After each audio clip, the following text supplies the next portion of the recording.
अहमदनगर शहरातील सीना नदी पात्रात सुमारे 16 पक्की बांधकामं असून ती पाडण्यासाठी हरित लवादा न्यायालयात तक्रार दाखल करण्यात आली होती। त्यानुसार न्यायालयाने संबंधित बांधकामं पाडण्याबाबत मनपा प्रशासनाला आदेश दिले होते।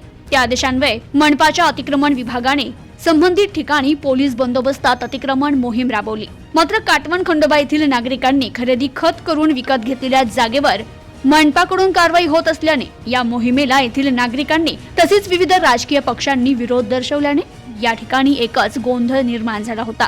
यावेळी स्थानिक नागरिकांनी आणि राजकीय मंडळींनी आपली प्रतिक्रिया व्यक्त केली आहे। रोड परिसरातील गाजीनगर या परिसरामध्ये महापालिकेकडून चुकीच्या पद्धतीने आणि बेकायदेशीर पद्धतीने या ठिकाणी अतिक्रमण हटाव आणि गोरगरिबांचे घरं उद्ध्वस्त करण्याचा मोहीम या ठिकाणी आज चालू होती। परंतु ज्या पद्धतीने हरित लवादाचे आदेश आहे की हरित लवादाने काय सांगितलंय की जे नदीपात्र आहे त्या नदीपात्रामधील अतिक्रमण काढा, परंतु अजून नदीपात्राची बॉर्डर निश्चित नाही, त्याचं सर्वेक्षण केलेलं नाही। आणि हे सगळं नसताना ज्या ठिकाणी अधिकृत या ठिकाणी सगळे गोरगरीब कष्टकरी मंडळी राहतात, त्यांनी कष्ट करून या ठिकाणी आपले प्रपंच उभे केलेले आहेत, आपले घरं उभे केलेले आहेत आणि अशा लोकांची घरं उद्ध्वस्त करण्याचा घाट खरं तर या ठिकाणी महानगरपालिकेने केलेला आहे। म्हणजे अजून कुठल्याही प्रकारची मोजणी नाही, त्या ठिकाणी नदीपात्राची मोजणी नाही आणि हे सगळं कुठल्याही प्रकारची माहिती नाही आणि बेकायदेशीर पद्धतीने गोरगरिबांना या ठिकाणी चिरडवण्याचा कार्यक्रम महापालिका प्रशासनाच्या वतीने या ठिकाणी करण्यात येतो, त्याचा मी या ठिकाणी जाहीर निषेध करतो। आम्ही कुठल्याही अतिक्रमणाच्या कारवाईला विरोध नाही, परंतु याची शहानिशा केली पाहिजे, मोजणी झाली पाहिजे। ज्या लोकांचे अधिकृत उतारे आहेत, ज्यांच्या खरेदीच्या जागा आहेत, अशा लोकांवर बेकायदेशीर पद्धतीने कुठल्याही प्रकारची कारवाई या ठिकाणी करू दिली जाणार नाही। त्याचं या ठिकाणी पूर्ण सर्वेक्षण करावं, माहिती घ्यावी, नदीपात्राची मोजणी करावी आणि त्यानंतरची काही कारवाई असेल ती महानगरपालिकेने करावी, परंतु कुठल्याही गोरगरीब नागरिकावर या ठिकाणी अन्याय मात्र होऊ दिला जाणार नाही, अशा पद्धतीने या ठिकाणी आम्ही इशारा या ठिकाणी महानगरपालिका प्रशासनाला या ठिकाणी देत आहोत। विभागाचे लोक आले होते। शासनाने जे जिल्हाधिकाऱ्यांच्या कार्यालयांनी 38 मधले अतिक्रमण असलेली 1 एकर सरकारी जागा पाडा असा आदेश केलेला आहे। पण यांनी जी खरेदी केलेली जागा आहे या लोकांनी त्यांच्याकडे खरेदी खत आहेत, त्यांचे महानगरपालिका अवैध बांधकामाची शास्ती घेतली, त्यांच्याकडनं 5 पट्टी घेतलेली आहे, त्यांच्याकडचे परिशिष्टकाला त्यांचे नावं लागलेले, त्यांचे स्वतःचे खरेदी खत आहेत, उतारे आहेत। असं असताना देखील महापालिका त्यांचे घरं पाडा म्हणून त्यांना हे करते। आमचं म्हणणं आहे की शासनाने 143चा नियम आहे की जो 143 प्रमाणे रेग्युलाइज होतं, विना परवाना बांधकाम असलं तरी 143 प्रमाणे जी काही रेडी रेग्युलरच्या दरानुसार दंड आकारून त्यांच्याकडनं रेग्युलर होतं आणि ते करावं। आणि इथं अशा पद्धतीने येतात की लहान लहान मुलं आहेत, तिथं महिला वर्ग आहे आणि सगळे कष्टकरी लोक तिथं राहणारे की त्यांच्यामुळं की लोकांना नाक त्रास होतो। पूर्ण याचा कोणी पूर्ण प्रभाग अधिकारी म्हणा किंवा कोणी वरच्या आणि एवढी मोठी कारवाई करत असताना त्यांची जी प्रायोजित कारवाई तर तिथं आयुक्त किंवा उपायुक्त यांचा अधिकारी पाहिजे। एक साधा प्रभाग अधिकारी पाठवलेला आहे आणि त्याच्या हाताने 5-25 पोलीस बोलवायचे, बंदोबस्त घ्यायचा आणि अशा पद्धतीने कारवाई करायची चुकीचं आहे। या लोकांना निश्चितच त्यांच्या मनामध्ये भय निर्माण झालेला आहे। मुळात त्यांची चूक काही नाही, त्यांची चूक आहे की विना परवाना बांधलेलं आहे, ठीक आहे ना, शासनाचा नियम आहे। UDPR रूलनुसार त्यांना रेग्युलाइज होतं 143 प्रमाणे, काही जो काही दंड आहे तो भरायला तयार आहे। ₹1,00,000 असो 2,00,000 असो ते दंड भरतील आणि त्याच्यावर ते ही कुठली कारवाई, ज्यांचं काही संबंध नाही, ज्यांचं त्या अतिक्रमणाशी किंवा सरकारी जागेशी काही संबंध नाही, यांचं क्षेत्रफळ वेगळं, यांचं खरेदी खत वेगळे, यांची घरपट्टी वेगळी, मी परिशिष्टला महापालिकेने नावं लावलेले, यांनी दाखल केले NGTकडे आणि संधी द्यायला पाहिजे जरी। आणि यांच्याकडे सुप्रीम कोर्टाचा निकाल हे लागलेलं आहे। सुप्रीम कोर्टाने त्यांना सांगितलं की 30 दिवसाच्या आत तुम्ही NGTकडे अपील करा, त्यानंतर जो काही NGTचा निर्णय होईल आणि NGTचा निर्णय जो आहे तो नदीच्या पात्रापुरता आहे, तो काय कोणत्या घरापुरता नाही आहे। म्हणून आमचं म्हणणं आहे की यांनी जी कारवाई चुकीची आहे, पूर्ण अभ्यास करायला पाहिजे।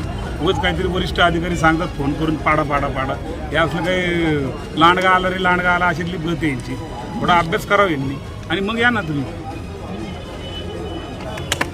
जे दिवसभरापासून सकाळपासून जे लोकांवर एकदम वेगळ्या पद्धतीने दडपण आणलं गेलं या ठिकाणी, ते एकदम चुकीचं होतं। या ठिकाणी आमच्या माता भगिनी असतील, सगळे कष्टकरी हातगाडीवाले लोक आहेत, सगळे कष्टाने 1-1 रुपया गोळा करून त्यांनी या ठिकाणी खरेदी घेतलेली जागा आहे। मला तर हे आश्चर्य भारतातलं हे पहिलं आश्चर्य असेल की ज्यांची खरेदी घेतलेली जागा आहे त्या खरेदी घेतलेल्या जागेत NGT ऑर्डर केली असं सांगतायत। तसं नाही। ज्यावेळेस आम्ही या ठिकाणी आलो त्यांना पेपर दाखव म्हणलो, पेपर्स पाहिले तर NGTनी सरळ सरळ क्लिअर ऑर्डर दिलेली आहे की गट नंबर 38 मधील 38 सोडून समजा जो काही नदी पात्रात जर अतिक्रमण झालं असेल तर ते पाडा. तर या लोकांचं तर स्वतःची घर मालकीची जागा आहे, यांनी खरेदी घेतलेली आहे. त्या खरेदी जागेला कोणत्याही ठिकाणी हात लावण्याचा कुणी हात लावू शकत नाही. हात लावला तर तो कोणताही अधिकारी असो तो घरी जाईल. आम्ही 100% यांच्या पाठीशी राहू. हा प्रश्न मुख्यमंत्री साहेबांसोबत समोर सुद्धा आम्ही या ठिकाणी मांडणार आहोत. हा प्रश्न NGTचा प्रश्न कशासाठी असतो? नदी पात्रासाठी, नदी विषय असतो, नदी पर्यावरणाचा विषय असतो. पर्यावरणाचा ऱ्हास होऊ नये हा सर्वांना मान्य आहे, परंतु या लोकांनी त्यांच्या स्वतःच्या जागेत घरं बांधलेत.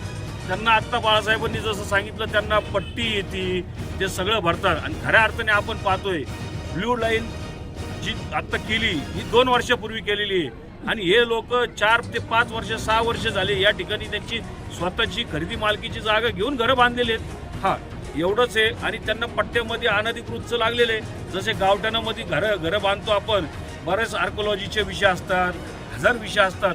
त्या ठिकाणी त्यांना त्या ठिकाणी बांधकाम परमिशनला अडचणी असतात, पण ते स्वतःच्या मालकीचे घरं असतात, लोक बांधतात.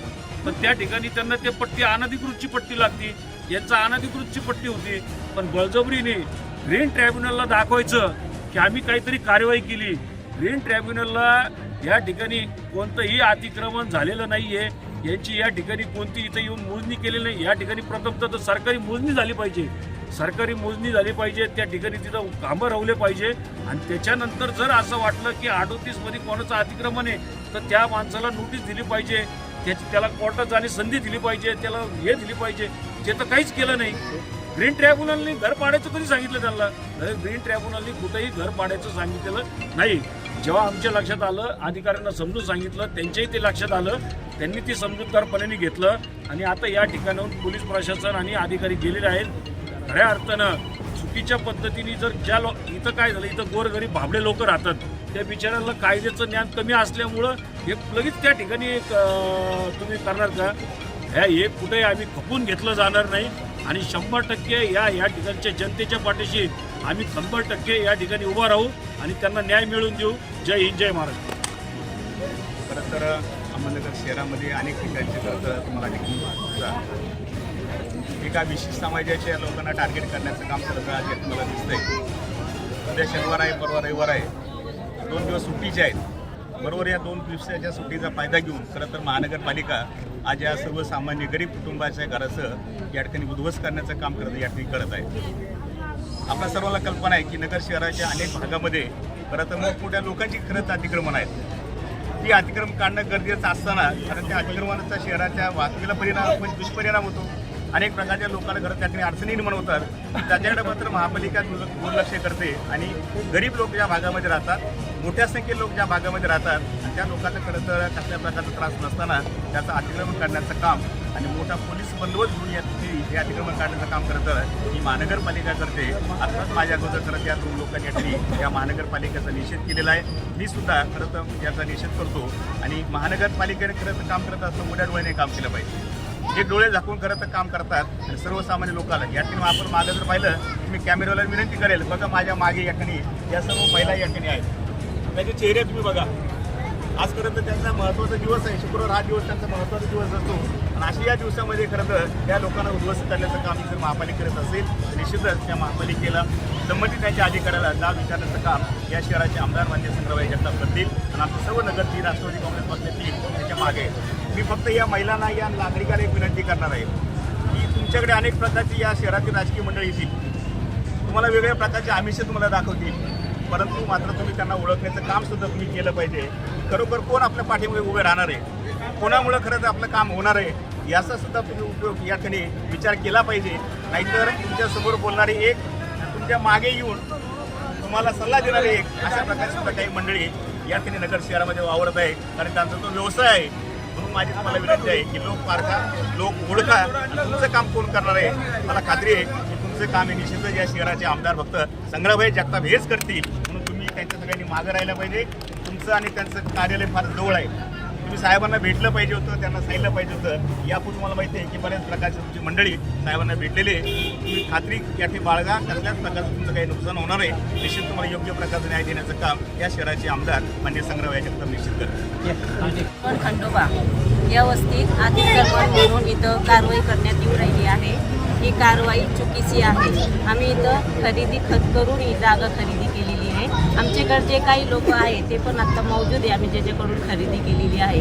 हे कधी पण मध्यरात्री रात्री कधी पण येतात तर आमच्यावर कारवाई करतात अतिक्रमणवाले आणि म्हणतात हे तोडायचा आदेश आलेला आहे. काही ते आम्हाला दाखवतात पण नाही काय तोडायचा आदेश आहे काय नाही. डायरेक्ट येऊन आमच्यावर कारवाई करतात आणि आम्हाला एवढी दहशत निर्माण करतात की आमच्या घरात म्हातारी लोक आहे, मुलं आहे, बायका आहे, म्हातारी माणसं आहे, त्यांना आजार आहे, त्याची पण ते काही दक्षता घेत नाही. आणि आम्हाला 5-6 महिन्यापासून त्यांनी एवढं आम्हाला बोट संकटात मध्ये टाकलेलं आहे की आम्ही काय करावं आणि काय नाही असं काही सुचत नाही.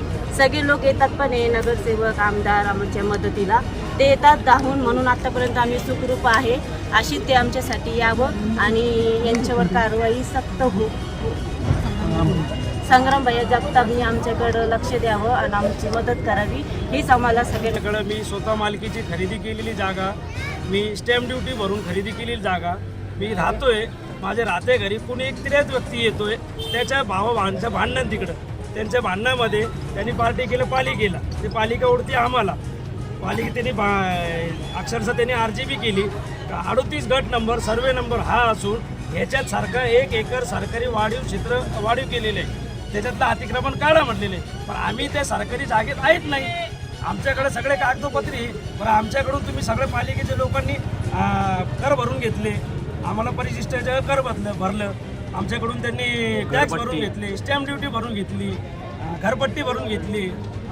सगळे असून सुद्धा आम्हाला दर महिन्याला 1.5 महिन्याला 2 महिन्याला हे लोक येतात, आम्हाला त्रास देतात. आमच्यातला कोणी एखादा गेला त्याला जबाबदार कोण आहे?